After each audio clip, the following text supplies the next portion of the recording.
Mike Gill with State of Corruption.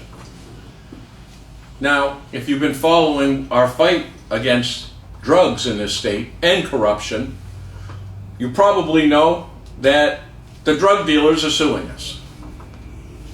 I invited it. We have to draw them out. And I'm suing Walker, who's protecting them, right? We're engaged with the enemy right now. Okay? Now, if you know what's happening in the courts, I ask for protection for the witnesses. Now, I don't just have any witnesses. Turns out, I got 45. 45 witnesses. Now, what I've given you, and I'm giving the authorities, and I'll go over that, is 12 in particular, with details. And I'll go over those details briefly with you, of what these witnesses could bring us. It could clean up the whole state and the drug problem in this state. Now, this package, now I told the court, I told Judge Delker that I wanted protection for these witnesses and that I would be sending this list to the DEA and the U.S. Attorney, which I'm going to. But you know what I decided? I decided to expand that list because I don't trust any of them. I'm going to give it to the Investigating Bureau of Narcotics. I'm giving it to the U.S. Attorney Emily Rice. You might have heard her talk about fentanyl and the problems with drugs. Good, I'm going to give you a chance to do something. New Hampshire Department of Justice, Drug Task Force. Wow. Great job so far, but you get a copy. United States Drug Enforcement Administration in Bedford. Right. Bedford? Anagos lives in Bedford, so do these guys. You get a copy. You get a copy of the witness statements.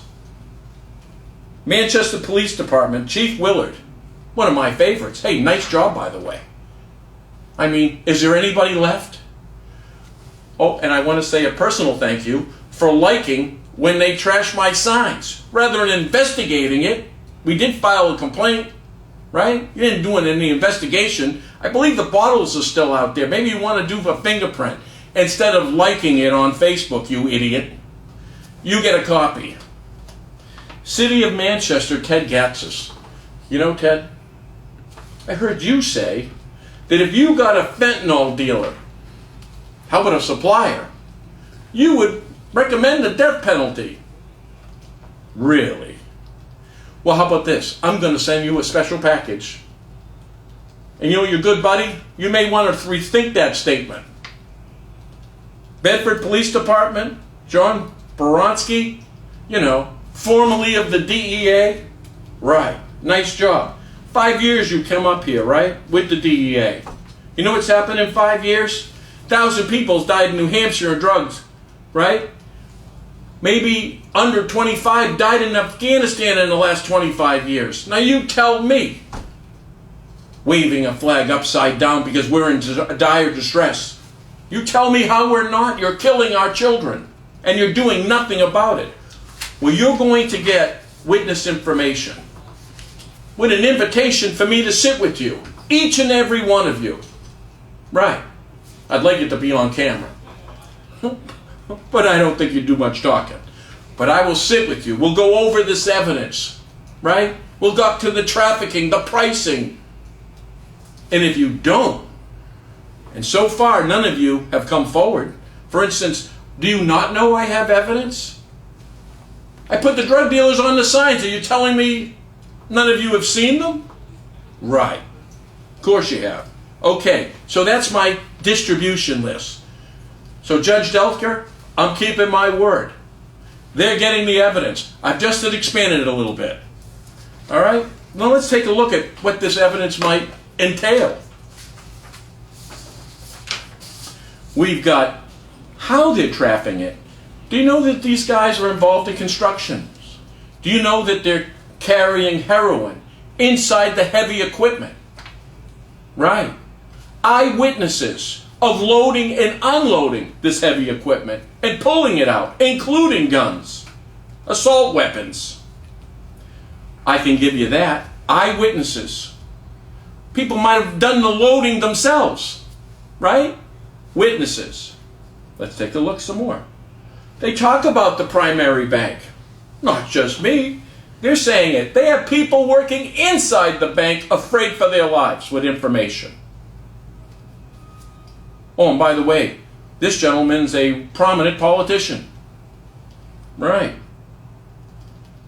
And we got another individual who was involved in the motorcycle group, who was delivering the drugs, who witnessed the machine guns and the drugs and the distribution with motorcycle gangs. This person only turned them in only to have law enforcement rat her out. Right. Working with the drug dealers. I mean, how corrupt that person's afraid of her life every day now. Let's go on. I mean, more and more.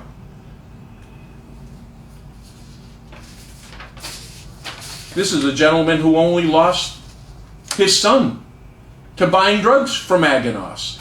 He's a politician. Right. I got a state senator who said that recognized that these people are drug dealers for over 20 years. Politician, state senator.